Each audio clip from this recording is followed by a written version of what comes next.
Next అండి, చరిత్ర గతిని మార్చిన రోజు చంద్రబాబు అరెస్ట్కి 2 ఏళ్ళు, సెప్టెంబర్ 9.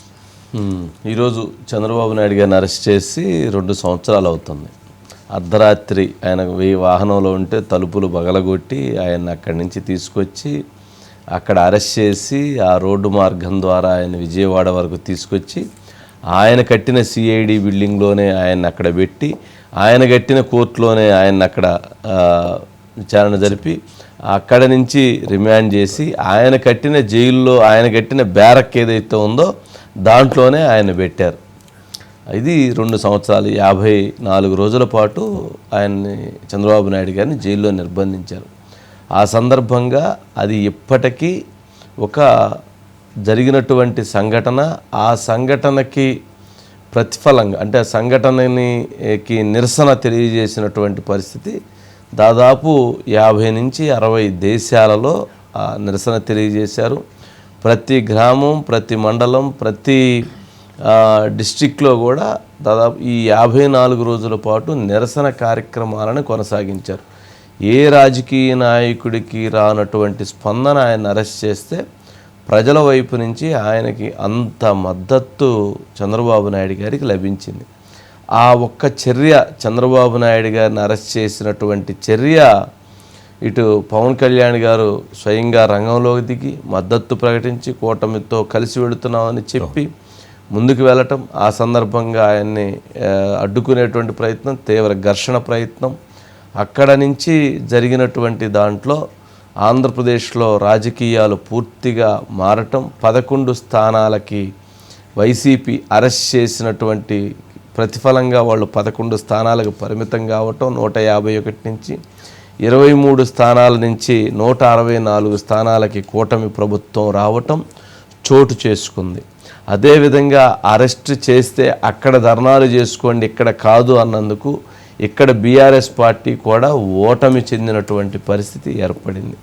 అంటే ఇక్కడ వ్యాఖ్య, అక్కడి చర్య, ఏపీలో జగన్మోహన్ రెడ్డి గారి చర్య ఆయన 11 స్థానాలకు తీసుకొస్తే బీఆర్ఎస్ పార్టీ కేటీఆర్ గారు చేసినటువంటి వ్యాఖ్య బీఆర్ఎస్ పార్టీని అధికారాన్ని కోల్పోయే విధంగా ఈరోజు పార్టీ చాలా భయానకమైనటువంటి పరిస్థితిని ఎదుర్కొనేటువంటి స్థితికి ఈరోజు తీసుకొచ్చింది. అంటే మనం చేసేటువంటి చర్యలు జాగ్రత్తగా ఉండాలి, అవతల వాళ్ళకి హాని కలిగించే విధంగా ఉండకూడదు.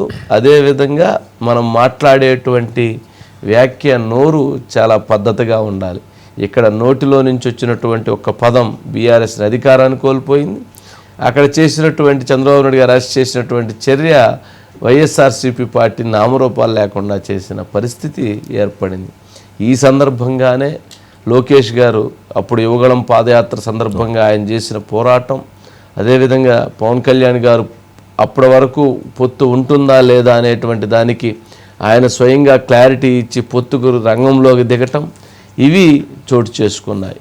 అదేవిధంగా భువనేశ్వరి గారు స్వయంగా ఆమె నిజం గెలవాలి అని చెప్పని ప్రజల్లోకి వచ్చి ఆమె తన వంతుగా పోరాటం చేయటం, ఎప్పుడూ లేని విధంగా ఇలా రకరకాలైనటువంటి సంఘటనలు, రకరకాలైనటువంటి అంశాలు చోటు చేసుకున్నాయి. ప్రజలలో ఈరోజు ఏదైతే చంద్రబాబు నాయుడు గారిని అరెస్ట్ చేసినటువంటి రోజున ఎంతోమంది గుండెలు, హృదయాలు తరుక్కుపోయినాయి. ఎంతోమంది ఎంతో ఆవేదన, బాధ వ్యక్తం చేశారు. ఎందుకనంటే దాన్ని జీర్ణించుకోలేకపోయి ఇది ఇంత దుర్మార్గం ఏంటి అనేది ప్రజల్ని పిండేసినటువంటి పరిస్థితి ఏర్పడింది. చాలామంది భోజనాలు వండుకోలేదు, చాలామంది ఒక రకమైనటువంటి కన్నీళ్లు పర్వంతమైనటువంటి పరిస్థితి. అంటే ఏ లీడర్కి రానటువంటి ఒక పవర్ఫుల్ ఒక ఇది ఆయన చేసినటువంటి సుదీర్ఘ రాజకీయ ప్రయాణంలో ఆయన ప్రజలకి ఎంత దగ్గరయ్యారు, ఎంత ప్రజల మనసుల్లో ఉండారు అనే దానికి ఈ సంఘటన జరిగినప్పుడు ప్రజల యొక్క చర్య అంత గొప్ప సందేశాన్ని ఇచ్చింది. అది చంద్రబాబు నాయుడు గారు కూడా ఇంత బలం ఉందా అని ఊహించుండరేమో, కానీ ఈ అరెస్ట్ తర్వాత వచ్చినటువంటి స్పందన చూసి చంద్రబాబు నాయుడు గారికి ఇంత బలం ఉందా అని దేశంలో ఉన్నటువంటి నాయకులే కాదు, మేధావులే కాదు, పార్టీలే కాదు, ప్రజా సంఘాలే కాదు, ప్రజలు కూడా అవాక్కైనటువంటి పరిస్థితి ఏర్పడింది. ఎందుకంటే మొన్న జరిగిన ఎలక్షన్స్లో వాళ్ళ డబ్బులు పెట్టుకుని ఫ్లైట్స్లో వచ్చి ఓటు వేయడం జరిగింది. అజిత్ గారు బైట్స్ ఉన్నాయి సార్, బైట్స్. ప్లీజ్. నేను వెళ్ళిపోవట్లేదు. ఈ రోజు భేటీ, ఈ ములాఖత్ ఒక ఆంధ్రప్రదేశ్కి చాలా కీలకమైంది. నేను ఇంతకాలం నేను చెప్తా ఉన్నాను, తెలుగుదేశం జనసేన కలిసి వెళ్తుందా లేదా అనేది నేను ఆలోచిస్తూనే ఉన్నాను ఇంతకాలం. ఈ రోజు నేను నిర్ణయం తీసుకున్నాను. చంద్రబాబు గారు ఆయన రాజకీయవేత్త, ఆయన క్రిమినల్ కాదు. ఆయన వచ్చే 6 నెలల తర్వాత వచ్చే ఎన్నికలు ముందొస్తాయా రేపు వచ్చినా సరే జనసేన తెలుగుదేశం కలిపి పోటీ చేయబోతున్నాయి ఎన్నికల్లో. ఖచ్చితంగా భారతీయ జనతా పార్టీ దీనికి కలిసి వస్తుందని నేను సంపూర్ణంగా విశ్వసిస్తున్నాను, నమ్ముతున్నాను. అదే జరుగుతుంది. తప్పకుండా బయటకు వచ్చి మీకోసం ఇంకా కష్టపడతారు. ఎందుకంటే ఆయన ప్రజలు, మనిషి, వాళ్ళది ధనబలం, మనది ప్రజాబలం. చెప్తున్నాను, 2024లో వచ్చే కురుక్షేత్ర సంగ్రామంలో, ఈ యుద్ధంలో టీడీపీ జనసేన అఖండ విజయం సాధిస్తుంది. ఇది సత్యం. నిజం గెలవాలి, నిజమే గెలవాలి. గారు జరిగిన విధానం బాబు గారు బయట ప్లీజ్. డిమారలైజ్ అయితే ఇంకా ఏమీ ఉండదని ఎక్కడికక్కడ ధైర్యంగా ఎదుర్కొన్నాను కాబట్టి నా జోలికి రాలేకపోయారు గాని, లేకపోతే ఏమయ్యేదో అందరి మాదిరిగా ఇంకొక డిఫరెంట్ చరిత్ర ఉండేది. జరిగిన తర్వాత ఇంటికి వచ్చినా కూడా మీరు చూస్తే ఎప్పుడు మనసులో ఉండేది. బట్ ఒకటే ఆలోచించాను, ఓకే చనిపోతే ఒక క్షణం. అనుకున్న ఆశయం కోసం పనిచేస్తే అది శాశ్వతం. అదే నన్ను ముందుకు నడిపించింది. దానికోసమే పనిచేసి. రైట్. అజిత్ గారు గుడ్ ఈవినింగ్. గుడ్ ఈవినింగ్ అండి. ఏంటి మొత్తానికి ఒక చర్య, ఒక వ్యాఖ్య 2 పార్టీలని దెబ్బతీసింది.